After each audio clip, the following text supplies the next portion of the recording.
एक साहब थे वो तो यहाँ तक कह रहे हैं भाई कि दिसंबर च जनाब सारे दे वीजे जिहड़े ने कैंसल हो जाने ने, दिसंबर च फ्लाइटां आनियां ने जी, ते ऐ होइएगा जी।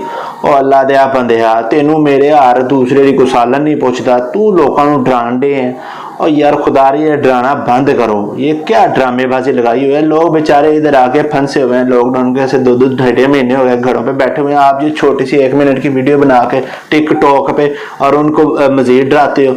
और ऊपर से वो साहब कह रहे हैं भाई अगर आपको वीज़ा चाहिए तो आप मुझसे रब्ता करें, 5000 रिंगट मतलब लूंगा आपसे। अस्सलाम वालेकुम रहमतुल्लाहि व बरकातुहू। उम्मीद करता हूँ सब दोस्त खैरियत से होंगे। आप देख रहे हैं समवास यूट्यूब चैनल। मुझे कहते हैं ये बास कल की फ्लाइट में तकरीबन 15 से 20 लोग जो है वो डिपोर्ट किए गए, और उनकी वजह क्या बनी और कौन लोग इसके जिम्मेदार हैं, इस पर आज थोड़ी सी बात करूंगा। उसके अलावा जनाब आउटपास खुल चुके हैं। 2020 में जो लोग इलीगल हुए थे, जो 2019 में हुए थे, ये लोग उनको कुछ भी रियायत नहीं कर रहे। उसकी वजह ये है कि इन्होंने कहा भाई अगस्त से लेके दिसंबर तक आउटपास खुले थे, आप क्यों नहीं गए।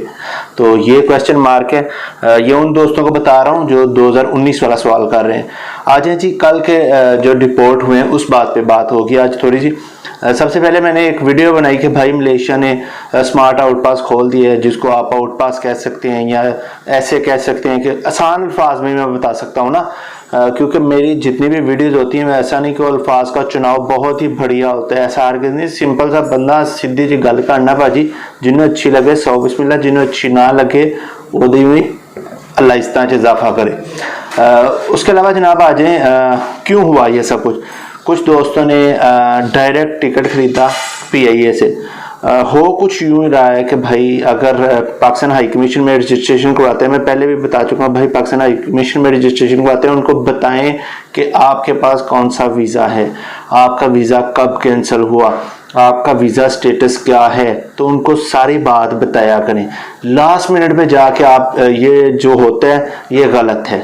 अब गलती किसकी है किधर है उसका फैसला आप लोग करेंगे, क्योंकि जहाँ तक मैं जानता हूँ पाकिस्तान हाई कमीशन में जो भी बंदा कॉल करता है, इसके मेरे पास एविडेंस है, और PIA में जो भी बंदा रजिस्ट्रेशन के लिए कॉल करता है वो सबसे पहले यही कहते हैं भाई अपने वीज़े की कॉपी भेज दें और अपने पासपोर्ट की कॉपी भेज दें, और उसके बाद वो देख के उसको वेरीफाई करते हैं जी हमने आपको रजिस्टर्ड कर लिया है। जब ये सब कुछ एक प्रोसेस के तहत हो रहा है तो ये 12 बंदे या 15 बंदे या 20 बंदे क्यों इलीगल हुए और क्यों डिपोर्ट किए गए, ये वजह मैं नहीं कुछ भी कह सकता, क्योंकि मुझे तो पता है ऑलरेडी कहाँ पे गलती हुई।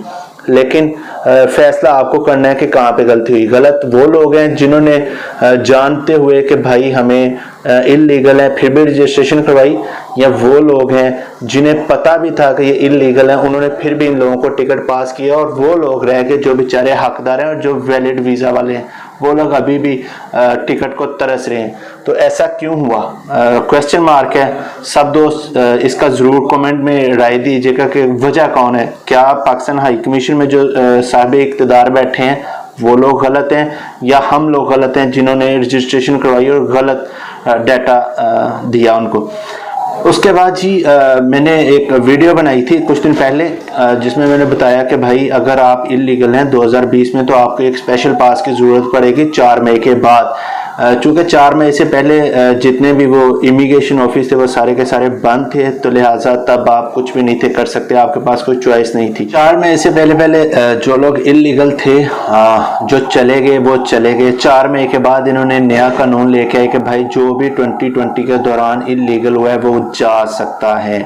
उससे पहले 4 मई से पहले ये था कि भाई अगर आप लॉकडाउन के दौरान इलीगल हुए हैं तो आप जा सकते हैं, लेकिन इन्होंने एक कानून चेंज किया। रोज़ाना की बुनियाद पे हम लोग अक्सर ऐसे ही अपडेट करते आ रहे हैं, जब ये कुछ नया कानून लेके आते हैं हम नया ही आपको बताते हैं। ऐसा हरगिज़ नहीं कि अगर मैंने 20 दिन पहले एक वीडियो बनाई थी और वो आज भी कानून वही है, ऐसा हरगिज़ नहीं है।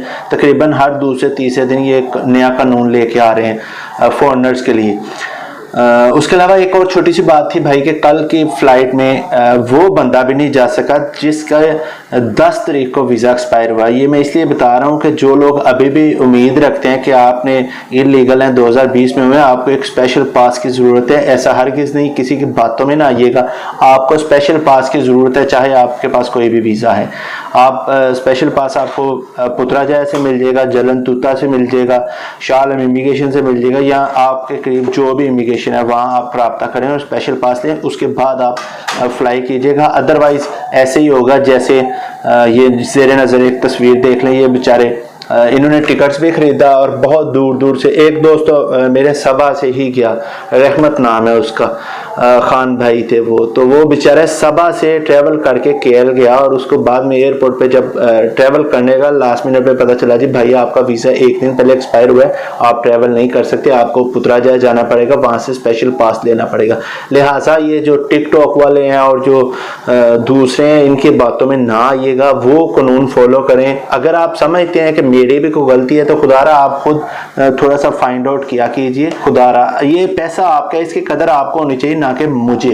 उसके बाद जी फ़्लाइट्स का एक इशू चल रहा है, अभी कोई दूर दूर तक फ़्लाइट नहीं है और ये जो कुछ टिकटॉक स्टार ही कह सकता हूँ, बड़े फेमस बंदे हैं जी वो, टिकटॉक स्टार हैं जी, वो कुछ वीडियोस वायरल कर रहे हैं कि भाई मई में ओपन हो रही हैं, भाई जून में ओपन हो रही हैं, भाई फलां डेट को ओपन हो रही हैं। एक साहब थे वो तो यहाँ तक कह रहे हैं भाई कि दिसंबर च जनाब सारे दे वीज़े जिहड़े ने कैंसल हो जाने ने, दिसंबर च फ्लाइटां आनियां ने जी, ते ऐ होइएगा जी।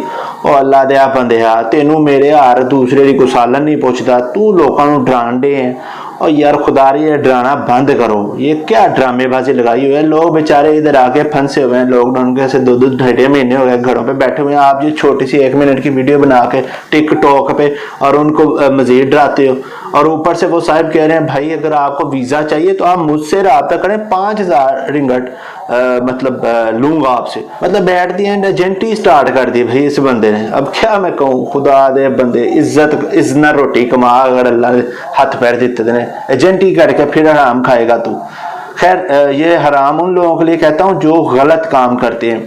मोस्टली 90% लोग मलेशिया में अगर आते हैं तो वो एजेंट के थ्रू ही आते हैं, और मलेशिया का कानून ऐसा है कि अगर जो बंदा डायरेक्ट अपनी ही कंपनी में काम करे उसके लिए तो ठीक है, कानून फॉलो कर रहा है, वो जेन्युइन है। लेकिन मेरी तरह के बंदे मोस्टली एजेंट ही ढूंढते हैं एट दी एंड। क्यों? कंपनी का नहीं पता, क्यों बॉस का नहीं पता, क्यों भाई कंपनी में कभी जिंदगी में काम ही नहीं किया तो क्या उसका पता होगा। लिहाजा इंशाल्लाह कोशिश करें कि कानून को फॉलो करें, जो भी कानून है मलेशिया का इंशाल्लाह। तो मेरा नहीं ख्याल कि आपको कोई मसला होगा। इंशाल्लाह फिर आए किसी नई वीडियो के साथ, तब तक ले इजाज़त दीजिए। अस्सलाम वालेकुम।